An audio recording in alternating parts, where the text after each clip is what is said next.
So she's going to be a star. Good morning, good morning. Thank you for joining us for day 2 of Hess Week with our Hess Scholar for this year, Melissa Mary from NYU.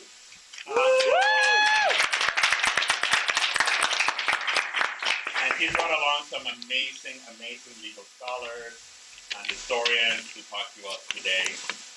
But before that, I just have 3 points. One is, if you're a student and you're here for academic credit, if you didn't sign in on the way in, sign in on the way out.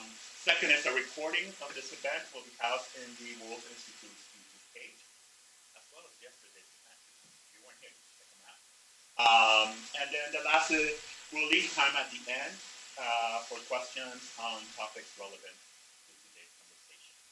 And with that, I want to introduce my colleague from the Department of Political Science, Professor Anna Law, who is the Kurz Chair on Constitutional Rights.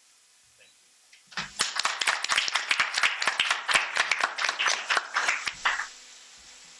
Thank you, everyone. And it's an honor to chair this panel. And so today's panel is about history of the courts, which is not the history of the courts, but it is about how history has informed judicial decision-making in the federal judiciary. So when the Constitution is not clear, or the meaning of the Constitution, there are parts of the Constitution that are very clear, the parts that require interpretation. There are a series of theories about how to make the Constitution's meaning understood. One of those, as you guys probably have heard of, is called originalism. And that theory says, it claims, that by going back to the meaning of the ratifying generation and of the people who wrote that law, we can ascertain the meaning of the Constitution, or that part of the Constitution. Originalists claim that it is the right and the best way to interpret the Constitution because it prevents judges from substituting their own political views and their own ideological preferences for legal outcomes. So this panel today, we will discuss whether that claim is actually true or not. This panel is full of legal historians and legal scholars, and they're going to talk about the use and abuse of history. Because in the name of history, the current Supreme Court has been taking away our rights. How are they doing that? And what does a good use of history look like? Who should be doing historical analysis? Should they be lawyers? Should they only be people with PhDs in history? How should we be thinking about history and politics and power on the courts, and how interpretations happen? So each speaker will speak for about 7 minutes, and if you are over the 7 minutes, and I will start dancing and tap dancing and all that, because I'm sure, knowing the Brooklyn College students and faculty, we have great questions. So there are detailed bios of all our speakers, and I will not read their entire bio. We will go in the order that they appear on the program. So before each speaker, I will announce their name and their affiliation. So thank you, and welcome, everyone.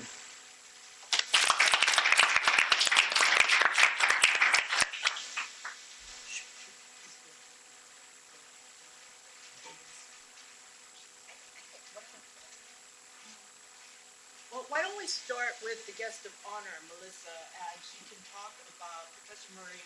We all read an article in which she discusses how history was used to take away reproductive rights, and how and the many different ways where it just, the way the Supreme Court did it just wasn't right. So why don't we start with her? All right. Again, thanks so much for joining us this morning. It's really a thrill to be here for the week as the Hess Scholar-in Residence, and many thanks to the team at the Wolf Institute for assembling this star-studded panel of wonderful historians. I should say at the outset, I am not an historian. I sometimes play one in law review articles, but I am not actually trained as an historian. And I say that because I think it's important. What historians do is a type of craft, and it isn't obvious what history is.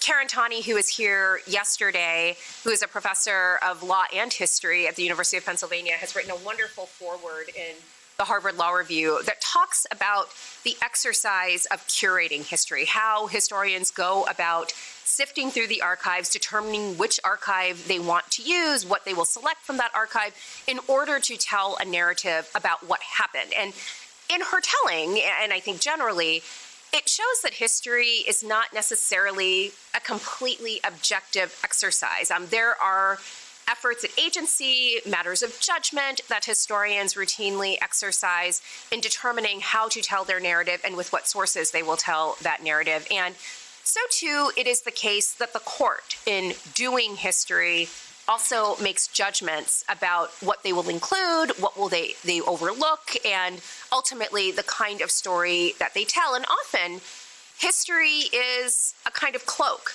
that the court will don in an effort to cloak itself in the legitimacy of the past, even as they are doing things that unwind or dismantle the gains of the past. So I'm excited for this panel. I won't say more than that because I think these other panelists can do it better than I could, but I will just say I'm so delighted that the Wolf Institute has chosen such a diverse panel of scholars who are in different stages of their careers. One of the things I think has been really important in my own career is being able to learn both from colleagues who are more senior to me and colleagues who are junior to me, and that kind of intergenerational mix, I think, is what makes the study of law and history so exciting and dynamic, and I'm really excited to see it reflected on this panel today. So I yield the rest of my time, Mr. Chief Justice. Thank you, everyone. We will have our first commentator, and she is Kristen Hammock Jones. She's a doctoral student in American and Legal History at the University of Pennsylvania. Hi, everyone. Thank you. As you just heard, I'm a student, so I'm the junior on this panel. So Professor Murray's article that inspired this panel is called Making History, but the central question that animates it and the other essays in the Law Journal Forum that it introduced were, what does it mean to do history? And I think that those are two different things, the making and the doing, and I want to spend some time today disentangling them. So a lot of the critiques about how originalism works, they're really about the doing part, right? Pretending that you can just take some objective historical facts, you can slot them into an originalism machine, and then out pops constitutional law. And Dobbs did that, right, when it overturned Roe. It counted the states that criminalized abortion in 1868 when the 14th Amendment was ratified. It said, obviously, they couldn't have meant to protect abortion as a constitutional right because it was illegal, right? Easy peasy. So critiques of doing history are often about doing history better, right? How do we make courts' records reflect more accurate historical facts, right? Do we train lawyers and judges and law students better in legal history? Do we offer more legal history classes? Do we bring historians on as experts or consultants? And yes, I think we should do all of those things. But what I really appreciated about Professor Murray's article is that she also really meditates on what it means to make history. And by that, I take to mean this idea that the court is crafting its own narrative, right? Drawing legitimacy by doing history. And the way that she does this is a really smart, close reading and takedown of Chief Justice John Roberts' 2022 end-of-term report, where he compares Dobbs to Brown versus Board of Education, right? And in this way, he compares the case Dobbs, which stripped people of their rights, of their right to abortion, while flouting precedent, with Brown versus Board of Education, which also flouted precedent, but conferred additional rights on people. And so he did this to say, we're doing history, but we're also making this history of the court legitimate by drawing on the past. So I got to thinking about Brown versus Board of Education, and a lot of what Chief Justice Roberts talks about is sort of the political milieu that it was decided in. But I thought, you know, I haven't read it in a while. I read it in law school like a lot of people do, but I haven't actually gone back to the text in years. So let me go back to Brown and see how Brown dealt with this, right? Did Brown see itself as doing or making history? And how did Brown shore up its own authority as a court as they did this really big thing? And so what I found is that the court almost immediately started talking about doing history. And they grappled with it as a way of solving constitutional problems. So in the unanimous opinion that was written by Chief Justice Earl Warren, he opened by noting that the legal arguments were, quote, covered exhaustively consideration of the 14th Amendment in Congress, that's the amendment that was at issue in Brown, ratification by the states, then existing practices in racial segregation, and the views of proponents and opponents of the amendment. This discussion and our own investigation convince us that, although these sources cast some light, it is not enough to resolve the problem with which we are faced. At best, they are inconclusive. So I think Brown, right off the gate, sort of dismisses this state counting method that Justice Alito did in Dobbs, right? I don't think the Brown court would have seen that method as a descendant of the way that it made decisions. But I kept reading, and I found that Brown was actually making a bigger statement about the way the court borrows from what it sees as objective or neutral evidence or ways of thinking to make its decisions. So I think it's important to remember that the legal standard of separate but equal wasn't just sort of a racist reflection of the Jim Crow era, right? It wasn't just a statement of how things were. It was also a mechanism for solving legal problems, for solving legal disputes. And so what lower courts were doing before Brown, they weren't really challenging the standard of separate versus equal, or separate but equal. They were comparing schools that Black children and white children went to see if those schools were equal, right? And so they were looking to what Justice Warren called tangible factors to sort of do that calculation. So that included student-teacher ratios. It included how long the students had to travel to get to school, how many extracurriculars were offered, the physical state of the building, really objective characteristics that courts could take and compare and say, this is constitutional, it's equal. But that also was not enough for the Brown court. And so what they did was not calculate or measure rights. They had to make a value judgment. They said segregation is inherently unequal. And they went beyond the sort of neutral trappings of what an unequal school might look like and said that segregation created harm that would, quote, affect their hearts and minds in a way unlikely to ever be undone. And I think if Justice Roberts sort of earnestly dealt with this content in Brown, he would not be able to draw on Brown to sort of shore up the legitimacy in Dobbs, right? Because Dobbs very much does not deal with that kind of harm, the kind of harm that might happen if you can't get an abortion. There are harms to dignity and bodily autonomy that you will carry with you for the rest of your life. That said, if Dobbs is not the descendant of Brown, I also don't think Roe versus Wade is. So I also revisited Roe versus Wade, and the way that court opens is also by doing history. So the Roe court said, medical history, the history of when doctors and medical professionals have provided abortions, is a way to, quote, resolve the issue by constitutional measurement, free of emotion and of predilection. And between Roe and Dobbs, litigators and courts often tried to do that. The undue burden standard, which came from a case called Planned Parenthood versus Casey, tried to weigh basically the benefits and the burdens of a given abortion restriction.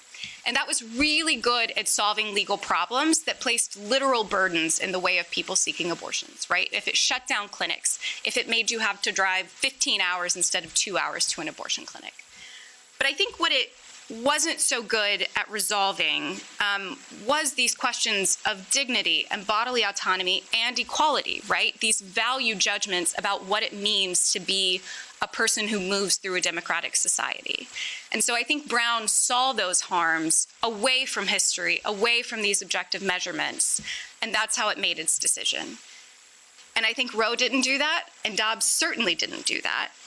And so I think the lesson that Brown teaches us and that Professor Murray teaches us in her article is that constitutional rights can't really be a reflection just of measurement or calculation. It's a much messier thing, and I think that requires courts to do law instead of history. Thank you.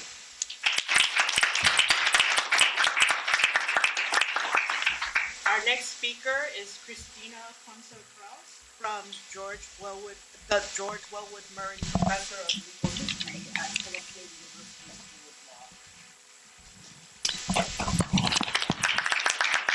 Thank you.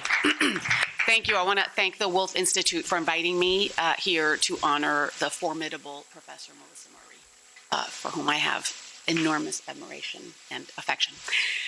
So it is a pleasure to be here. Thank you all for coming. We're talking about what it means when courts do history, and as was mentioned earlier, we all read Professor Murray's article persuasively making the case that when courts do history, they're engaged in a dynamic enterprise and a normative project. There's nothing objective about it. As Kristen pointed out, same is true for historians. So the difference is historians seek to understand the past, and they're trained in a discipline that enables them to, the aspiration is, be as objective as possible without pretending they can be purely objective. Whereas courts draft history into service for solving current problems, and for that reason, and in order to invest their decisions with legitimacy and authority, they claim an objectivity that isn't possible. And on top of that, perversely, they rest that legitimacy and objectivity on a history that they make.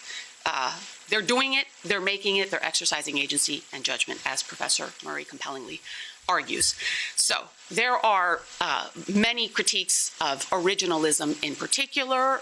This one among the most forceful ones. Another forceful critique of originalism is that it gives primacy to one understanding of the Constitution instead of just allowing a historical understanding to inform a broader analysis that is attentive to other considerations, change over time, the experiences of people, the broader meaning of the Constitution in our lives. So I am not a fan of originalism. It's really, well, okay, that's enough on originalism because I only have 7 minutes. Okay, but courts do other kinds of historical argument too. In fact, so many that there's an 80-page article by a scholar outlining all the ways in which courts do history. It's not just originalism. And really, I think history is, while I'm sympathetic to Kristen's bottom line, I do think you can't do constitutional adjudication without doing history. Courts have to do history. And so courts have to do history, and they do history, and they do all kinds of history, and yet judges can't be historians, can't all get PhDs, can't even hire enough historians. They should certainly pay attention to what historians have to say, but how do we, judges can't be historians. And so it feels almost like a trap. The critique of judges as not historians, while valid, it's like they're critique-free because they can't be historians, and they have to do history, at least in constitutional adjudication. And so what I'm going to do, instead of the critique, which I would happily do for a while, is try to think aspirationally. And so bear with me because I get a little creative here. Well, at first I don't get that creative. At first what I do is I draw on Plessy versus Ferguson, which is the decision that Brown overruled. Plessy versus Ferguson, a late 19th century decision in which the court created the doctrine of separate but equal. It upheld a Louisiana law that segregated train cars on the basis of race, and in that way established a doctrine that sustained segregation, state-enforced segregation throughout public life. The Plessy decision, like many other court decisions, actually does several kinds of history. There's history all over the Plessy decision, including, so I'll describe sort of 3 salient historical arguments in Plessy. One I'm taking a liberty with because it's sort of a failure to do history. There's a fascinating article by the historian Rebecca Scott on the Plessy case where she shows that Homer Plessy, the man who challenged this law, was part of a tradition of anti-caste activism in Louisiana, where he and his allies conceived of and advocated an understanding of citizenship as guaranteeing civil, political, and what they called public rights. In other words, his vision of citizenship was that it gave him the right to be treated with respect in public. And the court in Plessy versus Ferguson didn't acknowledge any of that. It described what Plessy was arguing for as social equality, which it described as something private that the state couldn't do anything about. So it just absolved the state of responsibility by framing a claim for public dignity as a claim for a private right of being close to white people, which was not at all what Plessy was talking about. So the court, wrote a history that has left us all with the impression that, well, this is the way, people understood citizenship then, and so, thank goodness it was overruled. But no, Rebecca Scott says, people didn't all understand citizenship in the way that Plessy did. There were multiple understandings of citizenship, and the court chose some and rejected others. So history is erasure. Don't like it. Two other examples from Plessy. The majority opinion in Plessy upholds that law, the Segregated Car Act, the Separate Car Act, which segregated the train cars, by saying that it was this law segregating the train cars was part of the customs, usages, and traditions in Louisiana, and that made it reasonable. We've always done this, okay? Very selective, very tendentious. This is well after the adoption of the 14th Amendment. So to say we've always done it this way is almost to, refute yourself. But they had the votes, they were in the majority. And so this is sort of history by displacement and replacement. Maybe the first one could be described that way too. It's sort of, transforming the conclusion that should follow from something always having been what you do, which is, okay, we need to stop, into this is what we've always done, so it's reasonable to continue. Don't like it.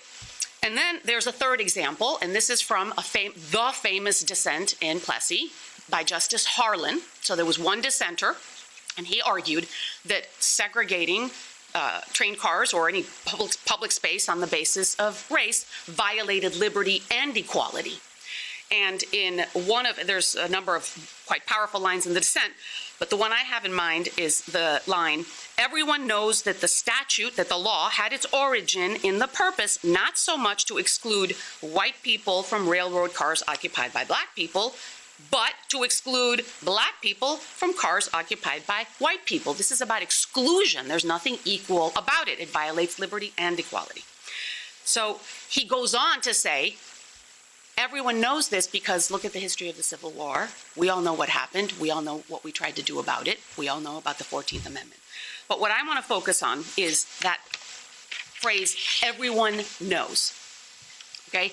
Everyone knows. So there's the history he offers, which is a very brief history of the Civil War and the Reconstruction period in which the 14th Amendment was passed. But if you focus on that statement, everyone knows. Like, it's kind of odd to see a judge reason that way. Well, everyone knows, right? Well, you're the judge. Aren't you supposed to do your work and draw on your expertise? No, everyone knows.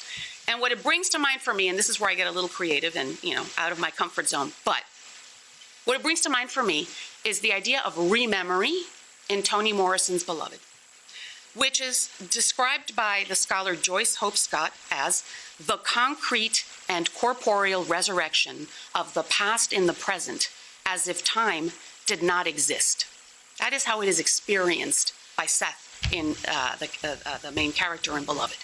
Less elegantly, it is how the traumatic past lives on in the present, intrudes upon the present, haunts the present. So I don't wish to make a facile comparison. I do not think Justice Harlan was experiencing rememory. I don't think that there's any similarity really between him and any character in Beloved, or any of the leading characters in Beloved. But everyone knows, as I try to think aspirationally, there's so much about the court's history that I don't like. Okay, well, what do I like and what could I imagine from there? I think everyone knows, in the way that Justice Harlan uses it, gestures in the direction of rememory, because the claim transports the past into the present, insisting that it not be ignored. Everyone knows right now what this history is, because forgetting is a privilege that not everyone enjoys. And so Justice Harlan is saying, okay, well then none of us gets to forget, because the declaration that everyone knows is a strong rejection of the court's selective forgetting. So that's my thought. I'm not persuaded myself that one could, sort of propose to courts that they do rememory and then, we've solved all of our problems. But, and one reason that I'm not fully persuaded myself is something else Morrison wrote in an essay on Beloved, in which she says, there is no reliable literary or journalistic or scholarly history available to them, that is the people in Beloved, her characters, to help them, because they are living in a society and a system in which the conquerors write the narrative of their lives. And the courts are the conquerors' courts. The courts, I don't even know when courts aren't the conquerors' courts. The courts are the conquerors' courts. And so, just to close, I grab onto that idea and I think, well, there is something that rememory gives rise to that isn't rememory, but is something that conquerors can do and sometimes do that they should, and that is recognition. So let's think in terms of recognition. Recognition has three definitions: the acknowledgement of something's existence, the knowledge or feeling that someone or something present has been encountered before, and a formal acknowledgement of respect. Okay? And it also has a legal pedigree, because sovereigns become sovereigns through recognition, and self-determination is effectuated through recognition. And so I think maybe an aspirational typology of courts doing history could reach in that direction, and we could try to imagine what it would be if one of the familiar ways that courts do history is through recognition. And I'll leave it there.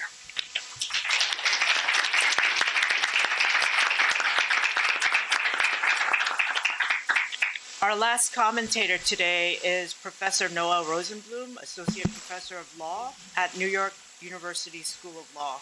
And he's the Faculty Director of the Vanderbilt Scholars Program and Katzman Symposium, and a faculty affiliate of the Department of History at NYU.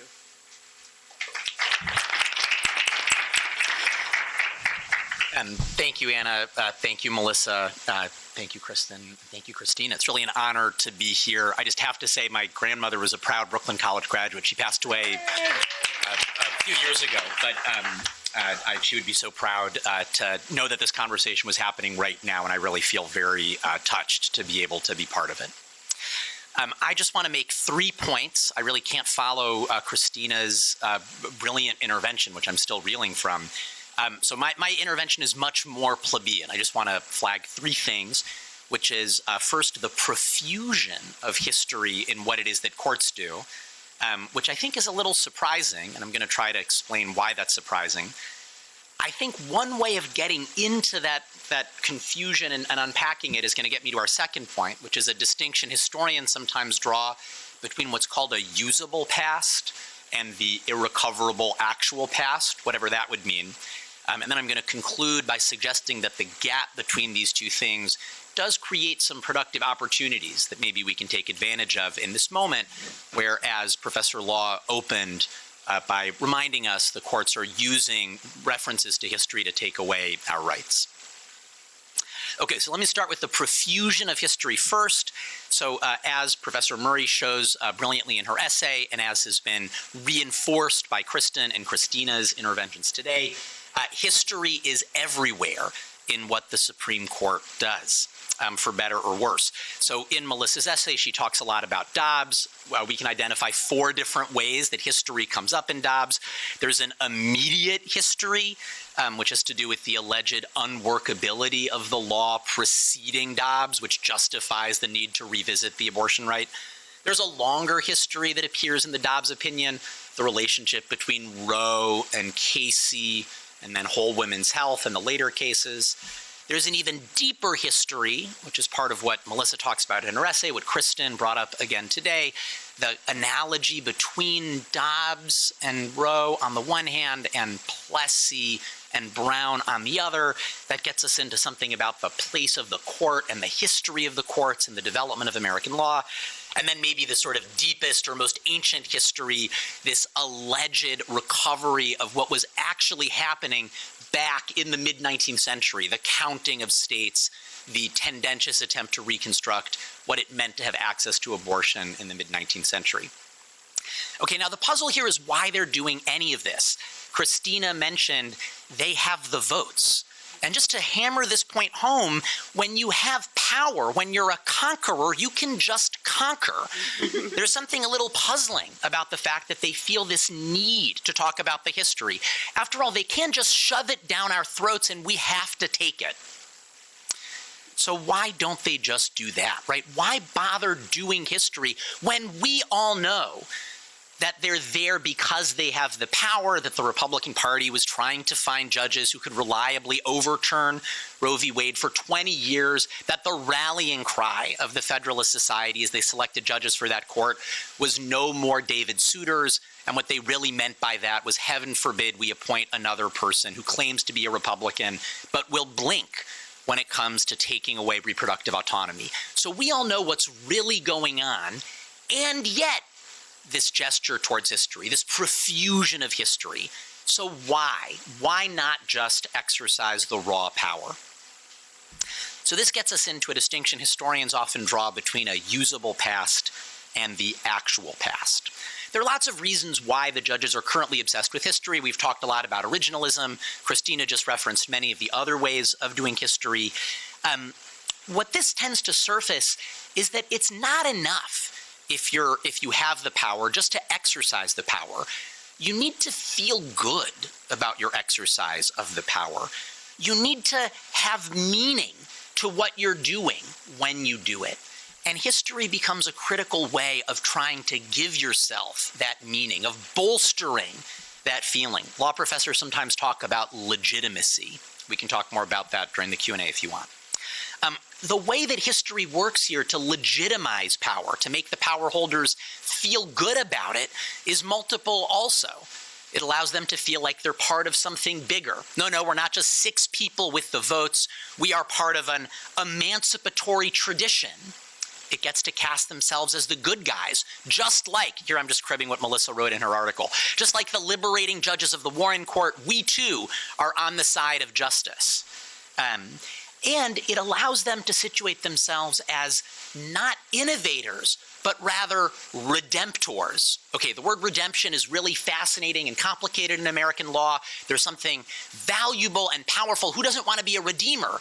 But of course, the redeemers are the white supremacists who reassert control against the legacy of Reconstruction in the southern states. But clearly, if you can choose between being the person who goes back to the well to bring back the faith of our ancestors or the radical, dangerous innovator, who among us wouldn't prefer to be the person being true to the spirit of our ancestors and what has always been best in our family, our country, our history, our tradition? Okay. We see this in many other areas of law. One area I tend to work on is the history of presidential power. We can talk more about this during the Q&A. But there, too, we see a Supreme Court that is innovating radically and yet claiming to do nothing more than be the true bearers of our history, going back to the brilliance of the Constitution, unearthing the fundamental principles that we have fallen away from, and restoring our great tradition, making America great again. Okay, my own theory for why people do this is psychological. I think that this is my crazy thought, right? We live in modernity, which is to say a world without God, in which we are trapped ourselves making decisions. The only legitimacy we can reach to is collective decision making. That gives this sense of vertigo. How can we ever know what is right or what is true? And so the terror, the fear at having to actually exercise that power and judge leads us to reach for sources of authority. This is the dangers of disenchantment in modernity. Okay, maybe that's the underlying reason, maybe not. I don't have the insight. But there's no question that we reference history in order to make this meaning. And there's a puzzle here because the actual history that we want to rely on is fundamentally unknowable to us. the beautiful reflection that Christina shared with us about the lack of access to the past redounds more broadly. All we ever have are its traces. The actual past is unknown, it's confusing, it's lost to us. And yet we need the past in order to understand where we find ourselves. And so we're constantly searching for a usable past. We're remaking the unknowable thing that we don't have access to into something we can remember or work with or live with in this moment on the basis of whatever traces of that unknowable past happen to have been passed down to us. And the court does this all the time too, right? They make a usable past, a past that is useful for their purposes out of the materials that have been handed down. And one way of saying that is to say that they lie, they cheat, they make it up, they're selective, they leave things out. But at the risk of being an obnoxious critical theorist, we all have to leave things out. We all have to be selective. We tell different stories, better stories, but we're still telling stories out of the past to make it usable. And so this gets us to maybe the hopeful aspect, perhaps a popular redemption, which is what I'm going to end on. There are real possibilities here in this gap between the unknowable actual past and the perpetual project of constructing a usable past. What we make one way, we can make another way. And the Supreme Court, even though they have the power and can force it down our throats, even though they are the conqueror's courts, they don't have a monopoly on this process of making meaning out of the past. And the meaning they make out of the past in their cases is necessarily dependent on the stories the rest of us tell about our past. It can only be compelling for the Roberts Court when they overrule Dobbs to cast themselves as the great emancipators in the spirit of the Warren Court. That narrative only works because we have constructed a narrative about redemption and emancipation, about race, and about the role of courts, right? That's our story that they're trying to write themselves into. We can write a story about the court, and by making meaning out of their meaning, reframe their meaning in a way that might be more generative for us now.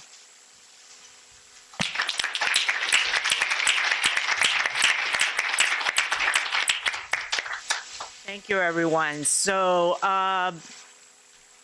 as per tradition at Brooklyn College, us being a teaching school, I want the first question to come from a student.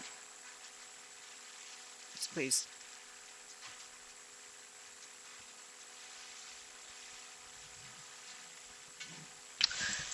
Thank you so much for your thoughts today. Much of the topics utilized our study of our nation's history to explain how our history affects us today. Looking at our nation's current landscape, where we're seeing a rise in anti-intellectualism, what would you say to the people in our nation that don't see a value in not just conversations like today's, but intellectualism as a whole?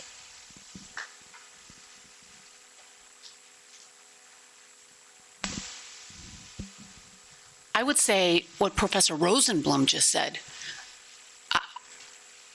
I think maybe I've lost hope in the idea of persuading people of the value of learning and scholarly inquiry and knowing the past, but some of us believe, lots of us believe, and so we keep exploring and learning and crafting the stories and telling the stories. That was so much more hopeful than I thought it was going to be at the end, because what they're doing, they are working with the histories that we've all told and with the past that we share, and with the ways in which we've told it, and with the ways in which we've identified what's good and bad, what's right and wrong. So that's my thought. That's my thought.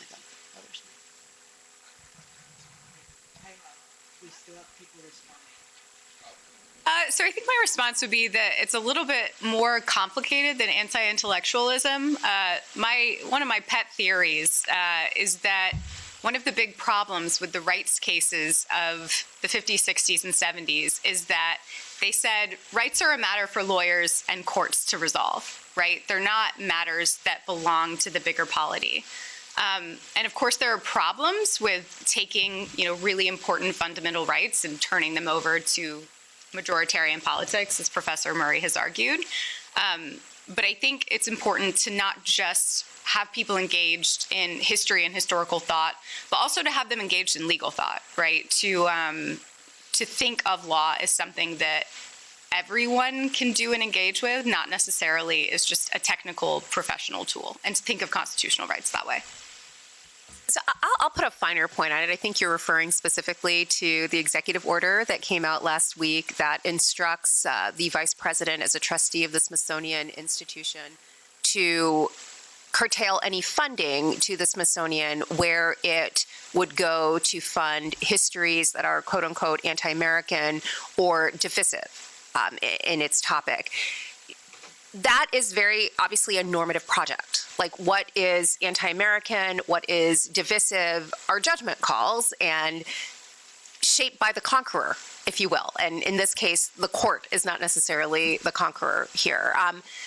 The question to ask, I think, is why are these histories so disconcerting? Why are they so unsettling to those who direct the funding, such that the funding needs to be curtailed? And I think one of the reasons why these histories are so unsettling to those who object to them is that they produce a greater understanding, maybe even empathy, among the population. Like, when we learn about these histories, we have a better idea of our nation. Maybe we think in more nuanced ways about our nation.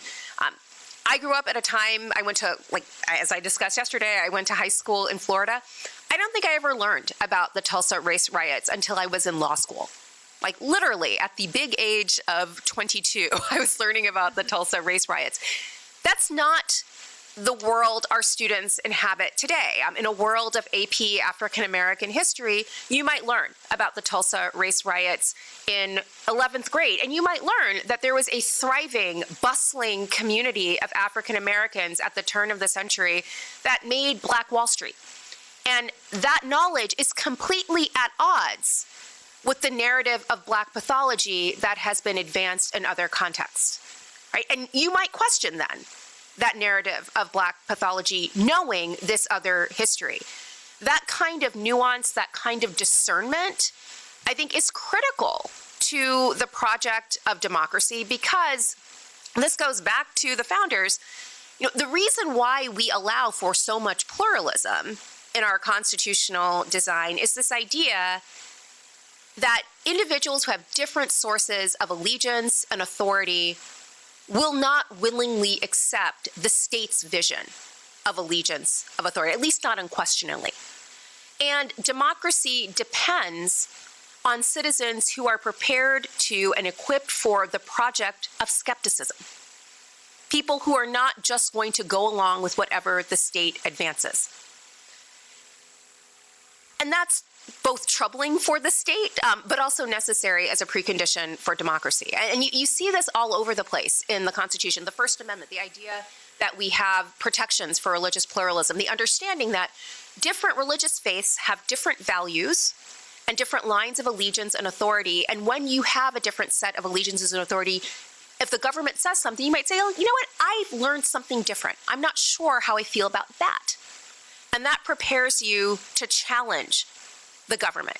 Now, if you don't want citizens who are prepared to challenge the government, you might want an entirely different model, one that is not so pluralistic, whether in its acceptance of religion or in the kinds of histories it advances and supports. And I think that's what we have to think about. Like, what is the underlying goal of curtailing the telling of different histories? Is it about advancing a singular narrative that homogenizes all of us into a common American ethos? Maybe.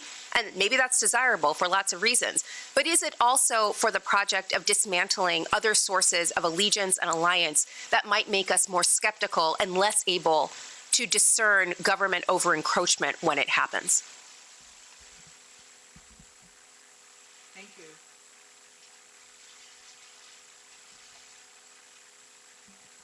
Hello, Melissa Murray, everybody else. So last night, a liberal known as Susan Crawford just won the election for Wisconsin Supreme Court. after what you said about John Roberts comparing Dobbs to Brown versus Boyle just made my blood boil. Oh, so much irrationality, so much apples to orange. So I just want to think, what do you all think of Susan Crawford winning the Supreme Court election in Wisconsin?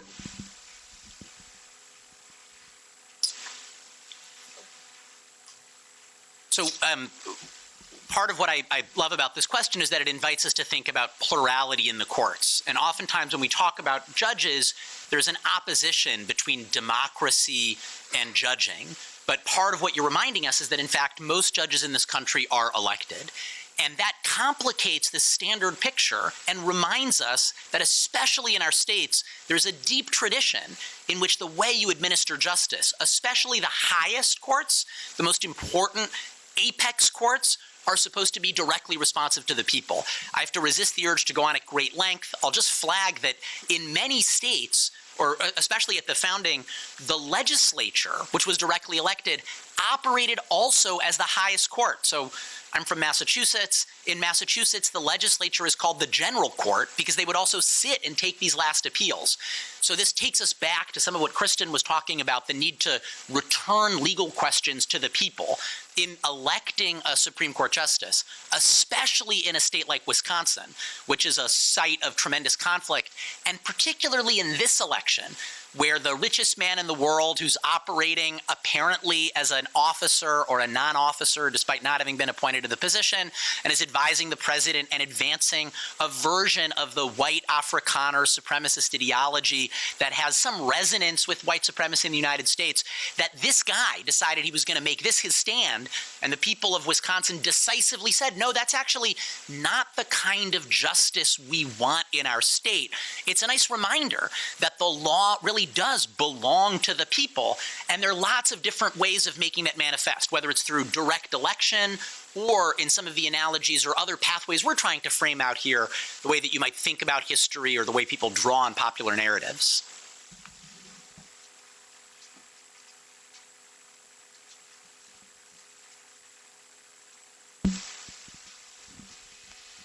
Hello, everybody. It's a wonderful panel. I want to, I teach English, and I want to say something that resonates for me with what you said, Christina, and what you said, Noah. Every once in a while, you come across a book that is, as Franz Kafka said, like an axe that breaks ice. And this is one of them. It's called The Rings of Saturn by W.G. Sebald, who was, for everybody to see, he died in 2001. He was a German, not a Jewish German. His father was in the Wehrmacht, the Nazi army. He was born in 1944. He left Germany after his graduate work and took up residence in England and eventually taught at the University of East Anglia. Everything that he wrote was about the Holocaust. And the resonance for me with what you said was something about self-recognition, recognition, and I think the plausible idea that the Roberts Court is engaged in self-recognition, justifying by recognizing themselves what they have done in the name of, they think, the polity. And what Sebald has done in this book, by comparison, is talk about, but not mentioning it by name, the trauma of physiological memory, that which is lost, and I think you were referring to that, Noah, when you talked about that deep history that is lost to the court and lost to us in its telling because we don't know what it was like physiologically to have been the subjects of the deep racism that prevailed, etc., etc.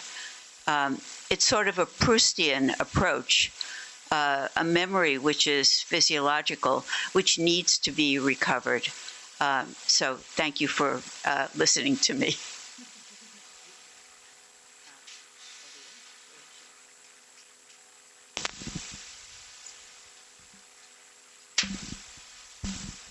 Thank you guys for sharing with us today, but I was wondering, if originalism relies on historical facts, how should we account for historical biases or missing perspectives?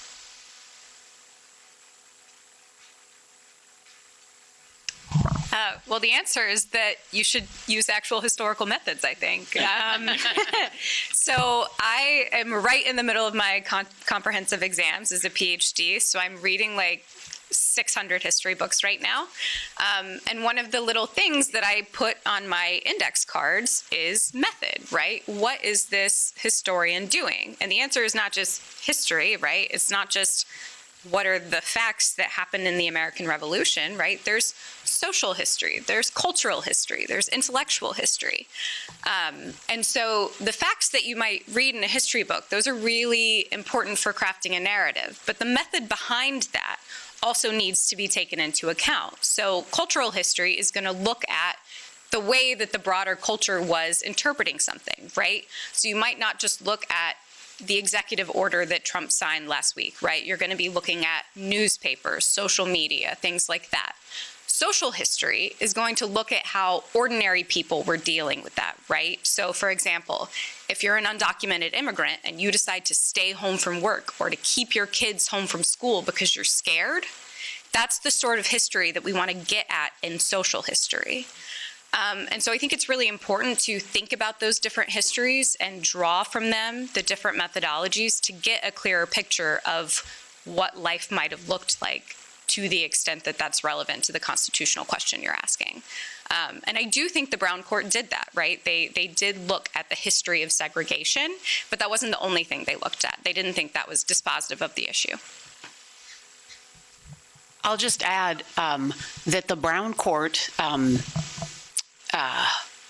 respectfully looked at history and then explicitly said history can't answer this question. We need to look at the world we live in. So there's a modesty. You know, they had arguments devoted to history, briefing on history. They did tons of research. They really had quite a bit of knowledge about the historical moment they were looking at, the adoption of the 14th Amendment. And yet they adopted precisely, I think, the appropriate stance of modesty with respect to what they knew and what conclusions they could draw from it. History is complicated. It's not an algorithm that's going to yield an answer to a problem.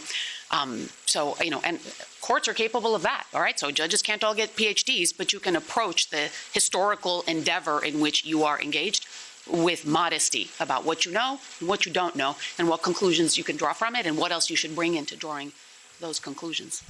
It's also worth noting that Brown is now viewed as so canonical and so obviously rightly decided that even people who would situate themselves on the right side of the political spectrum find themselves invoking Brown even as they are undoing the gains of the civil rights movement. I mean, like, that is exactly what the Roberts Court is engaged in Dobbs. I think in the Making History paper, I say, they are donning Warren Court drag to drag the Warren Court. I mean, they are talking about Dobbs as the intellectual heir of Brown. It is resolving a question that should have been left to the people in the same way Brown resolved a question that should have been left to the people, and dealing with it in that way. And so history, I mean, it is interesting in the way in which it is used. Like, something can become so established, so objectively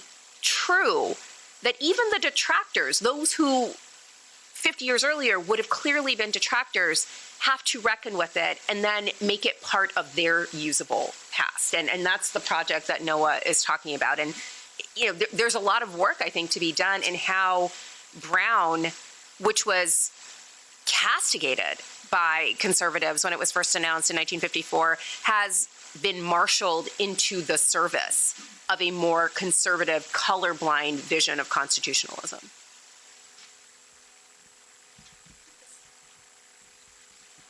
Hello. I wanted to say that I'd like to thank you all at the panel for what was said.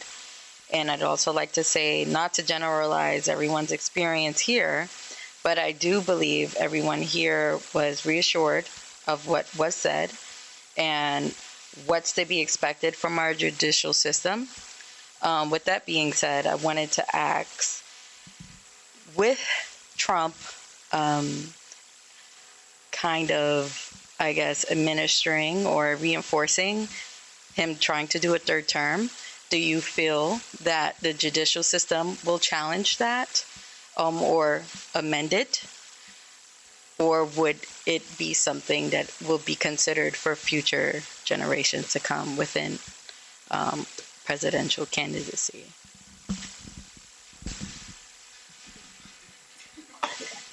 Why don't I jump on this, because it's something I've been thinking a lot about, and history can be really useful here. So without doing a whole excursus, it's clear that the 22nd Amendment to the Constitution's explicit aim, purpose, meaning, goal was to ensure that no person occupies the position of president for more than 2 terms.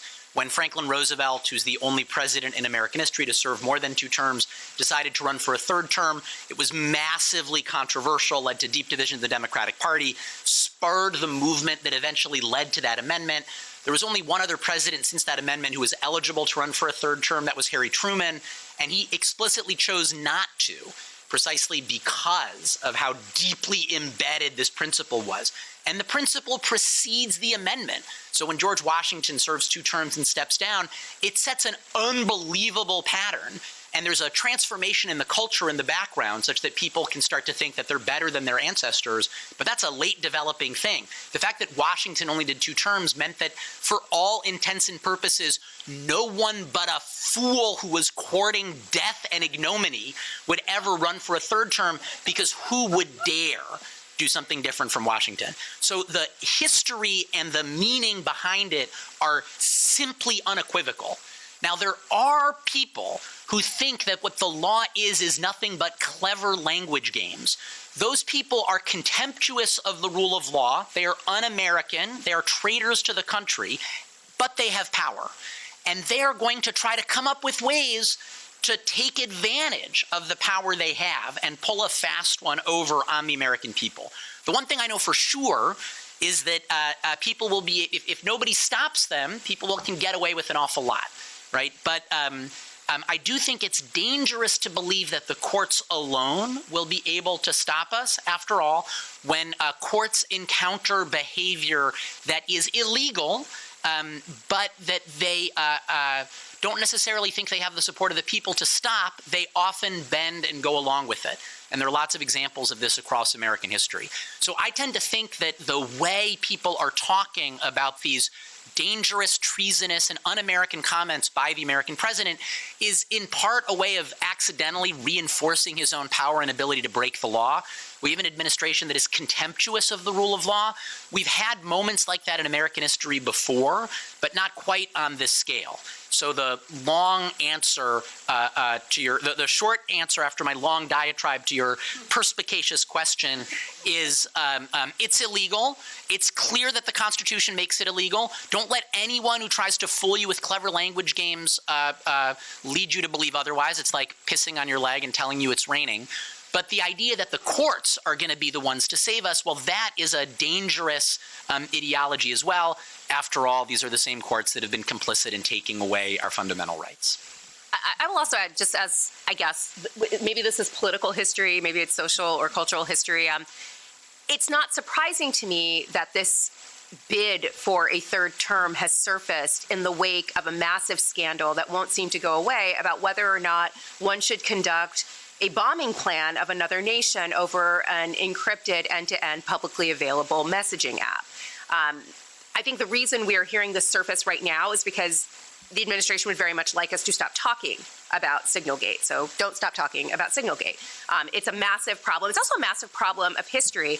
One of the things that our laws do and have done since Watergate is demand that presidential communications, executive branch communications be preserved and archived in the National Archives as part of the Presidential Records Act. When you communicate through the executive branch using an unencrypted or an encrypted end-to-end publicly available app where messages disappear after some period of time, you circumvent the demands of that legislation and you lose those communications in terms of their ability to be preserved for history. So I think the timing of this bid for a third term is pretty interesting. That said, I don't think it's just a matter of timing. I do think this is something that they are thinking about, and I think Noah is exactly right. If you can read the Constitution. This is in the amendments. We're not supposed to have a third term. There's a history and a tradition, if you want to use that language, of limiting presidents to 2 terms. And Noah's also right. I don't know that you can necessarily count on courts to uphold that. There's a pretty clear statement in Section 3 of the 14th Amendment about whether or not those engaged in insurrection against the country should be permitted to run for public office. And we had a court essentially say that that was only effective if Congress passed legislation making it effective, which essentially nullifies that provision. So if this issue matters to you, then stand up as someone who can read and can read the Constitution and make clear that you know what you can read, and it doesn't say that. There are parts of the Constitution that are unclear. Cruel and unusual punishment, what is that? Unreasonable search and seizure, what is that? The part where it says how long and how many terms a president can serve, the part about what is the scope of birthright citizenship, those parts are crystal ass clear. Okay, hi. My name is Dacia, and I kind of have like two questions, if that's okay. Professor Christina, you quoted Justin Harlan's dissent and pointed out that he says that the case is about the exclusion of Black people and that history cannot be ignored in this case. However, in the same dissent, he says that even without segregation, that white people would still be on top. Do you think that because in landmark rights cases, you can't hear me? No, I heard I didn't hear the last part of that sentence. I said, however, in this same dissent, he says that even without segregation, that white people would still be on top. Do you think that because in landmark rights cases, the dissents are contradictory to the justices' personal beliefs, that's a reason why courts of today tend to interpret them differently or defer on taking them notes from them? Then my second question was, in Roe, the court uses the history of ancient Greek religion, the quickening standard, and that according to history, it was easier to receive an abortion in the 19th century as reasons to justify their decision. Do you think that because the courts use religion and history as one of the justifications for Roe versus Wade, is why Dobbs was able to present a case that led to its overturning? What were the holes? So with respect to the Harlan dissent, he, not with respect, I mean concerning the Harlan, about the Harlan dissent, which I respect in certain ways and not in others. He not only says, even without segregation, white people will be on top, he also complains that Chinese people can ride the train with white people. So Harlan is imperfect as to understate it. So you asked about how his decisions are currently read, I think you said by justices. So I think that justices are lawyers, and you draw on a decision for the arguments that you find powerful and persuasive and serve your goal. And lawyers actually have a responsibility to point to contrary arguments as well when they're litigating. But if you're a judge making a decision, you're going to draw on what's powerful and supportive of your of your point. And so it is not compelling, again, for the reasons that Noah described. You can't, get out there now on the court and maintain your legitimacy by saying, and, whatever we do, white people will stay on top, even though some of those people might be thinking that. But it's a good thing that you can't say it out loud. That reflects the force of our collective understanding of what's right and just. So there's that. There's I think that lawyers and judges will draw on what they think is persuasive. and I frankly think they just should. I think that the right move with respect to those statements in Harlan's dissent is to implicitly reject them or explicitly reject them. I also have wondered, actually read a biography of Harlan years ago that maybe answers this question, but I can't remember. I have wondered, so his view is certainly, he also, that he had racist views against Asians is established. But I've wondered if he says what he says about white people being on top, must have had that view too, but also strategically to try to get to the majority and say, you want to be on top? You don't need to do it this way. He definitely believes that forcibly segregating people is not the way to do it, and in that he's right. And so, I'm not here to recover the memory of Justice Harlan, but I have been curious about that. Why do you say that in this dissent, given everything else you've said? So it's a rich dissent that one has to, work with in as conscientious a manner as one can to draw the righteous arguments from it. Yeah, there's even more that I could say about, but yeah. Well, to your point about Harlan maybe trying to sway the majority, I mean, he also talks about the law requiring the segregation of the rail cars, imposing upon the freedoms of white people. Like, there may be white people who want to ride with black people in the cars, and like now they are prohibited from doing so. So this is almost a small government kind of argument, like the kind of argument we might hear libertarians today making. But I just want to say, what an astute question and what a sensitive reading of the Plessy dissent. I hope you are thinking about going to law school, because that is the kind of nuanced reading we hope for in our students. If I can just answer your question about Roe quickly, which was also a beautifully put question.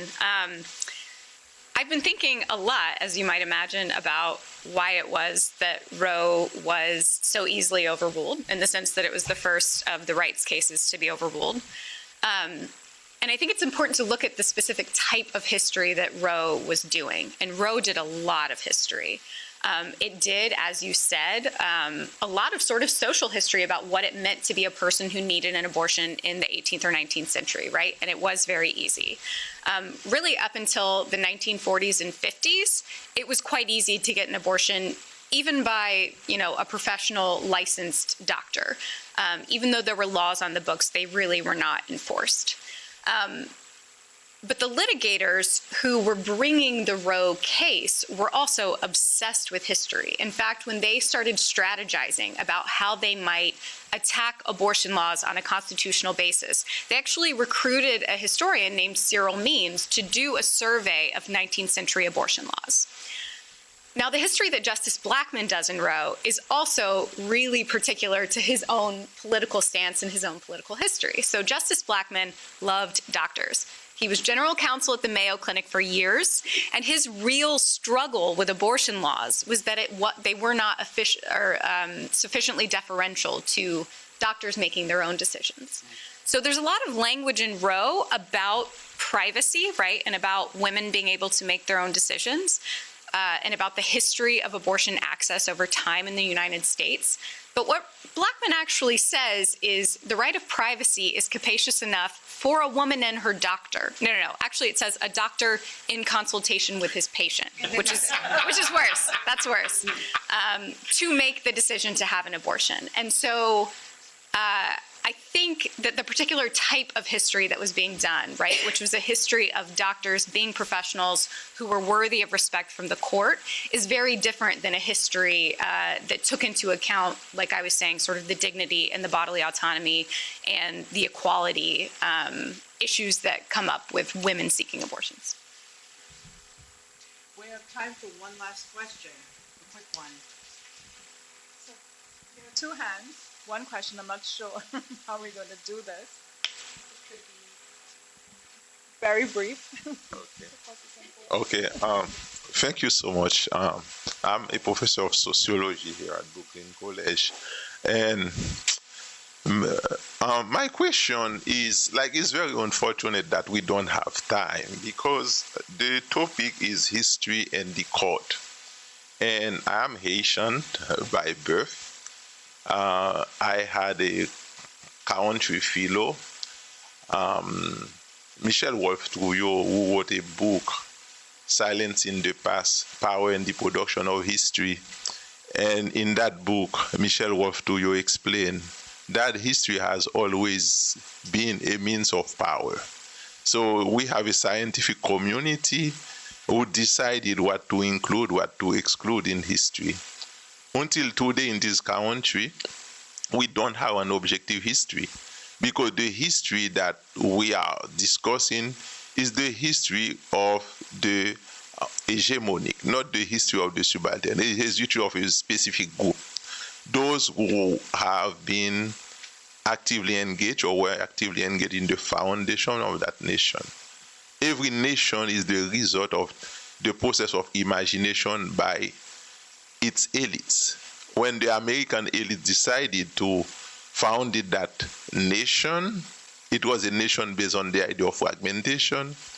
The first constitution, 1787, ratified 1788. So black people were counted as 3/5 of an individual. And until today is that history that we are talking. There is an objective history, because objectivity is an intersubjective agreement from a phenomenological standpoint. That intersubjectivity that will lead us to that objective history, this is a task. We don't have that intersubjective viewpoint. So my question is, what should be done in order to reach that objective history? Because without reaching that objective history, all those things we are discussing is very biased, because it's the reproduction of the dominant perspective. And I will wrap up by quoting Professor Melissa Morey, who said it was when she went to grad school she will learn about the Tulsa, massacre and the first Black Wall Street. But this is actually a big lie. The Tulsa, Oklahoma was not the first Black Wall Street. The first Black Wall Street was in Durham, North Carolina, and it's called Haiti or Haiti in English. So all those things, the first Black Wall Street was based on the Haitian Revolution. But since that history deranged the dominant system, until today they erase that history and they portray Oklahoma. So to conclude, I think we discussed many things, but we are missing the key point, because the objective history of the United States of America is still to be written. I didn't say it was the first Black Wall Street. I said it was a Black Wall Street, and that I had not learned about it, and I hadn't learned about the Black Wall Street in North Carolina either. So I take your point, and it is a good one, that we don't have a full and complete history of the United States. I think every historian would likely agree with that. And I think in light of this young lady's question, the deficit in what we know is likely to become even more profound in the upcoming years as history becomes an enemy, almost. Like the uncovering of history, the presentation of history becomes somehow at odds with the presentation of a common American narrative. And I think it is incumbent on all of us to ask, who's America? What is American for this purpose? And what does it mean to select, right? I mean, like Christina talked about the courts as conquerors' courts. I think we could imagine the old saw as well. History is written by the winners, or Napoleon's "What is history but a fable agreed upon?" Yes, there is a selectivity that occurs in how we present our past to each other, but there's also a more democratic vision of how that process might work, and I think this is what you are alluding to, where there are multiple sources of history, and then I think the real question is, how do we sift through them and determine which of these paths is actually accurate? And I would say the court is engaged in a project like that right now, in which you have Clarence Thomas talking about his own history, one that he has created and curated and selected, and other people, myself included, offering up different histories. And the question is, whose history will win out? The history that Justice Thomas has cobbled together, the history that I have cobbled together. who is to say? And that really is, I think, the fundamental existential question around what it means to make or do history in this context. We've run out of time, but thank you everyone for joining us today.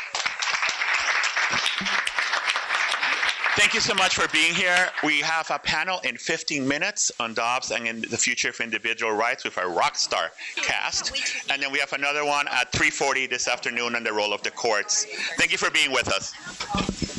Reading my books, but I can't stop writing. YouTube. Thank you, Robbie.